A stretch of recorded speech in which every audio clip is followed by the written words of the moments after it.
我是肖月，信传承神已经20年了。我在2009年因信传承神被中共抓捕，遭受酷刑折磨，并被判刑3年零6个月。今天坐在这里，我是幸运的，因为有很多和我一样因信传承神被中共抓捕的弟兄姊妹，有的已经被迫害死了，有的至今下落不明，还有许多人仍被关在中共的监狱里，遭受非人的折磨、酷刑折磨，还有暴力洗脑。截至目前为止，中共抓捕传承神教会基督徒已多达100万人次，有105人被迫害致死，至少有50万人因迫害四处逃亡，有家难归。然而，中共却对外宣称中国有宗教信仰自由，基督徒没有被迫害。面对这样无耻的谎言，我必须要说话，代表中国千千万万受迫害的基督徒，把我们遭受中共残酷迫害的事实真相讲出来。2009年4月4号，我和2个姊妹在湖南省株洲市被警察抓捕，他们没有出示任何的证件。我当时问警察：“我信神，一没犯法，2没犯罪，你为什么要抓我？”警察说：“你信传承神就是犯法，你就是国家要犯。”我不明白，我要向世界呼喊：我信传承神哪里犯法了？为什么要被当作国家要犯来抓捕？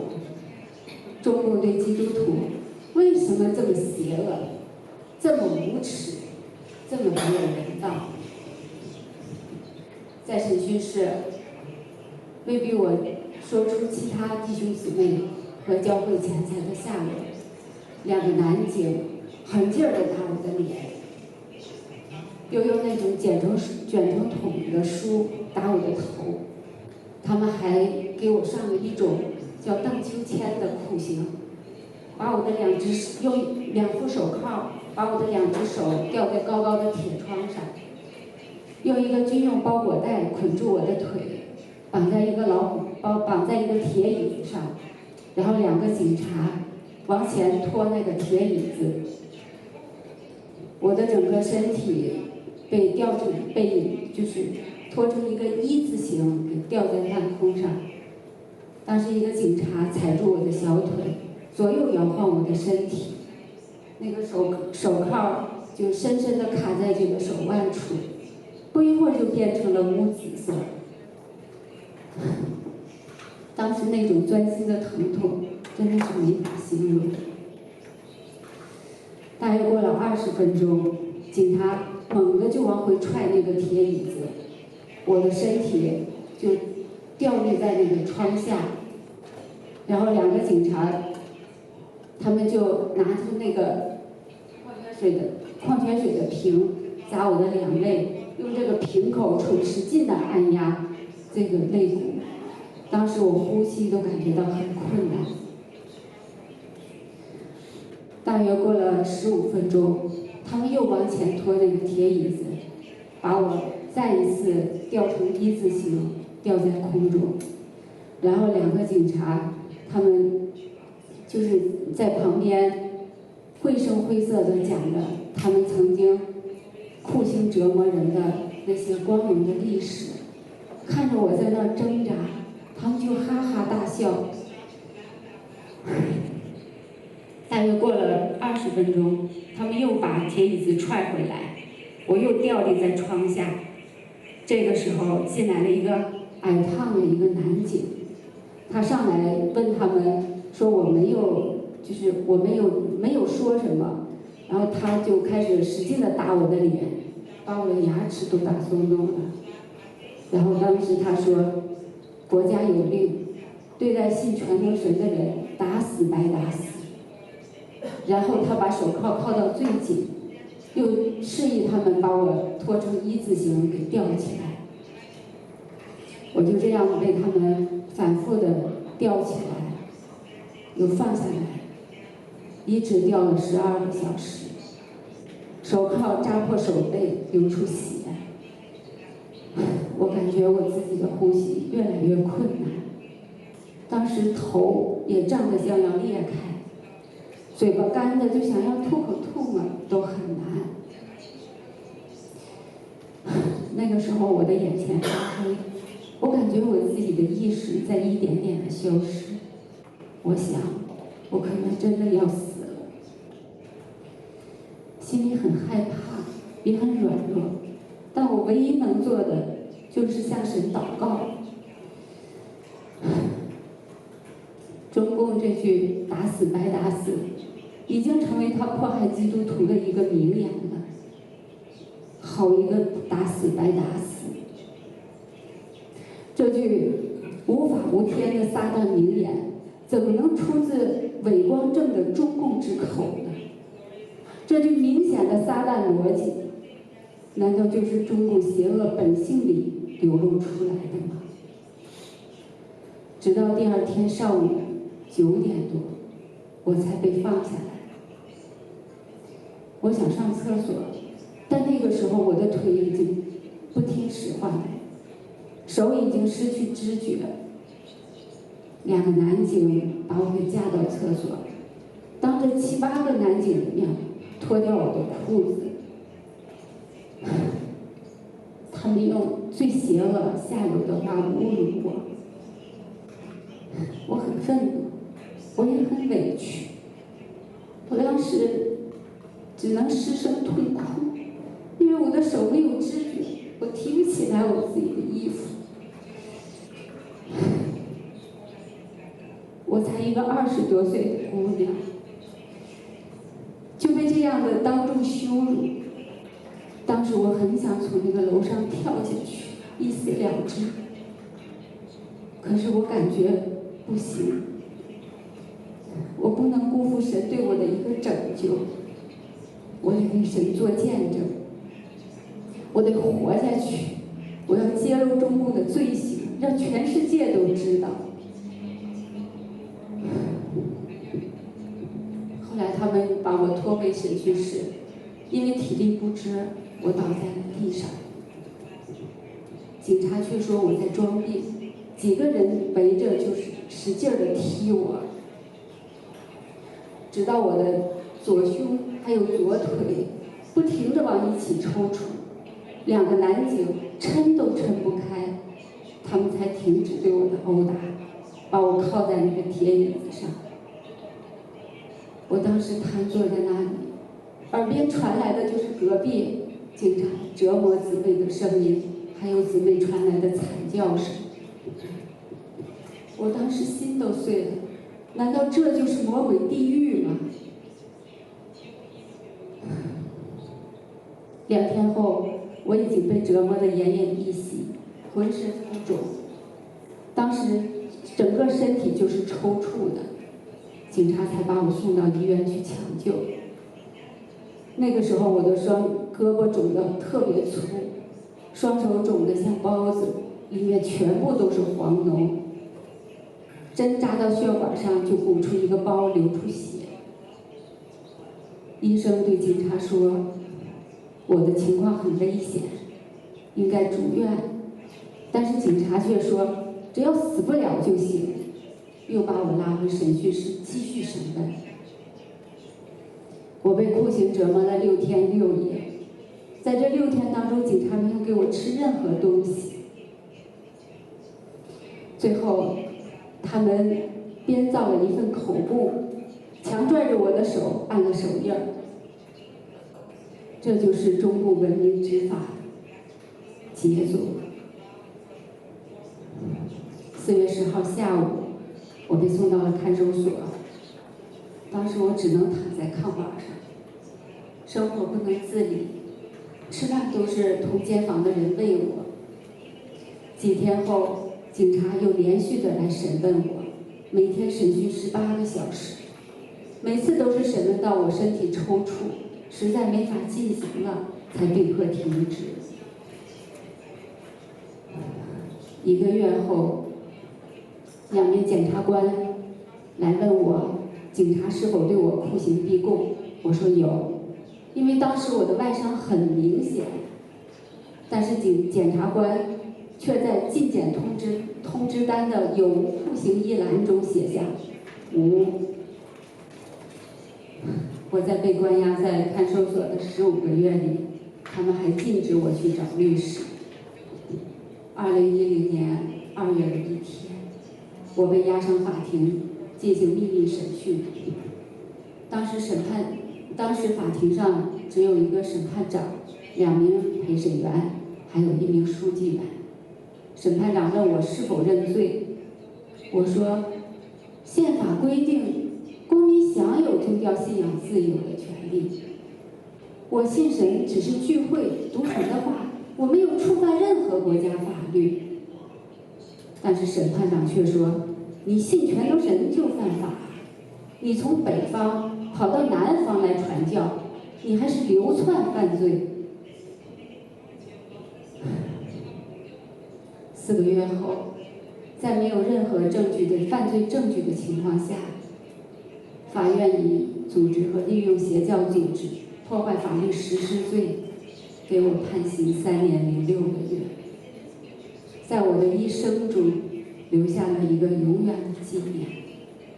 7月9号，我被送到湖南省女子监狱服刑。在监狱里边，全能神教会的基督徒和法轮功学员都会被关进严管楼里进行酷刑强制洗脑。2个犯人昼夜看管我，除了上厕所不准离开屋里半步，他们不允许我祷告，还天天的强迫我看马列主义无神论思想，看那些爱国爱党的教育视频，还强迫我每天写心得，只要写的不合他们的意，他们就骂我，对我进行体罚。他们还强迫我签3书，放弃信仰。我在这样难以想象的一个精神摧残的一个环境里，被待了将近3个月的时间，之后被放到号称魔鬼监区的2监区，每天被迫高强度劳动10几个小时。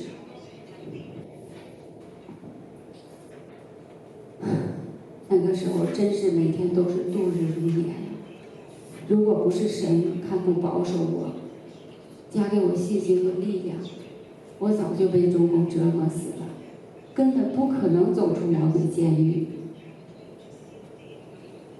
2012年10月，我出狱了。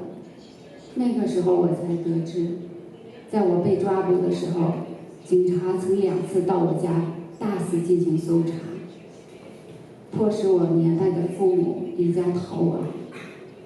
他们还在我的家乡大肆散布谣言，诬陷我是诈骗犯、政治犯，派人监视我家。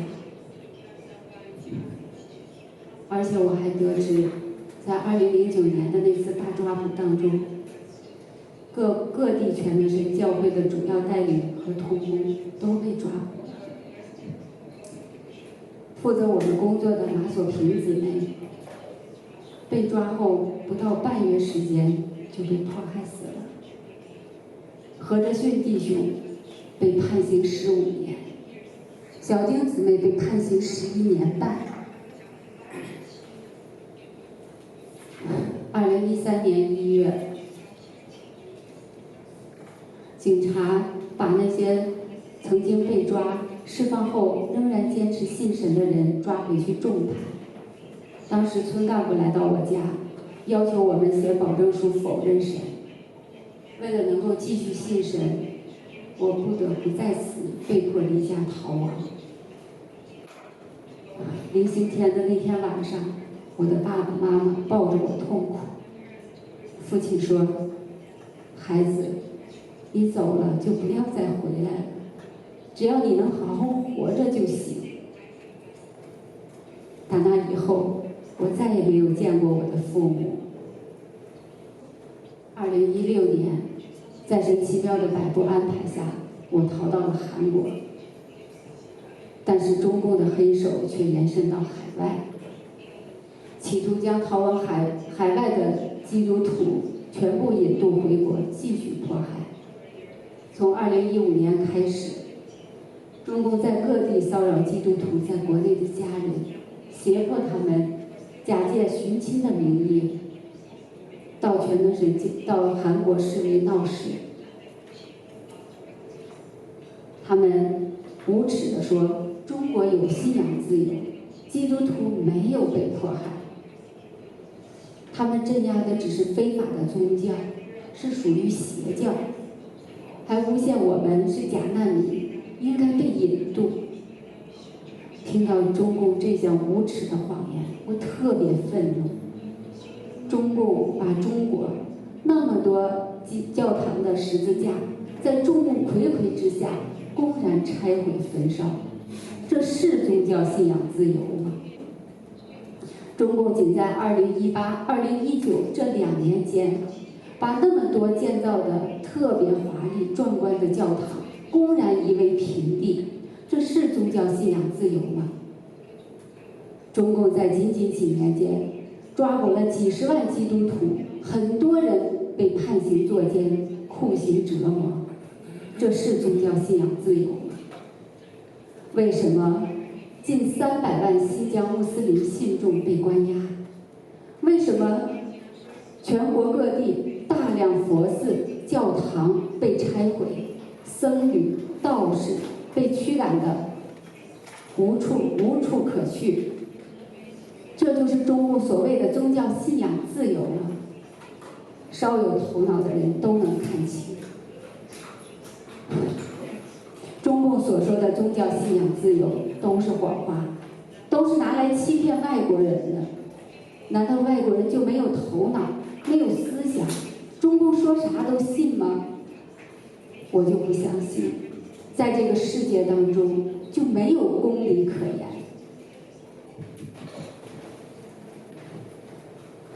我在中国出生长大，从来不知道什么是人权，也不知道什么是宗教信仰自由。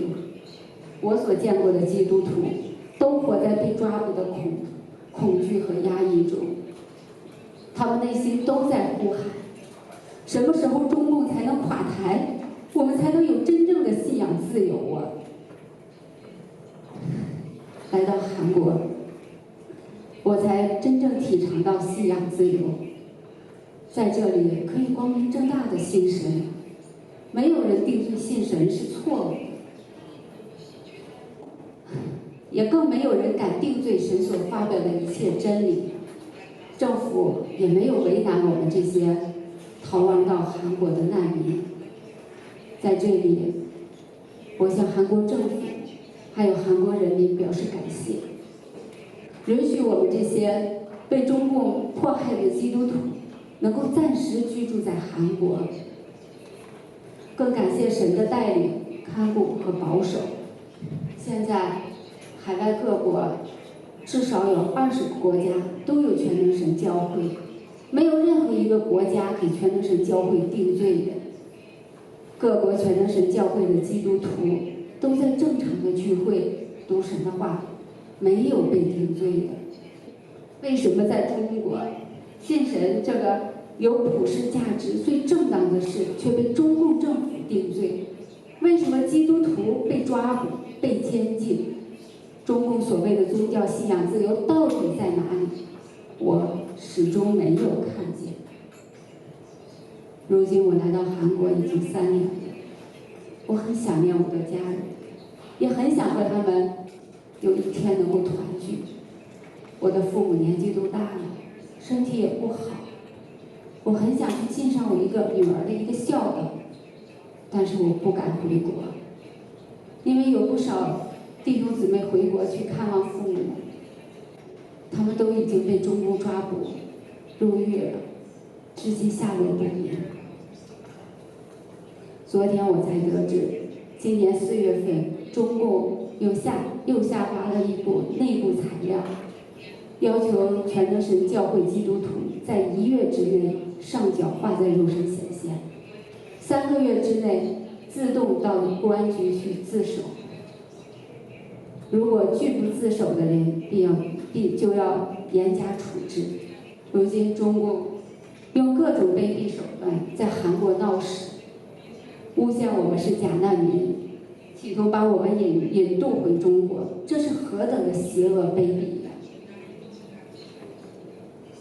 这明明就是想把基督徒赶尽杀绝，斩草除根，以绝后患，免得基督徒在海外羞辱中共伟大、光荣、正确的形象。中共的忧心何其毒也！我真诚地希望韩国政府和更多的正义之士能够关注全能神教会受迫害的事实，为逃往海外的基督徒提供帮助和保护，能让我们的宗教信仰自由的权利和我们的生存权得到保障。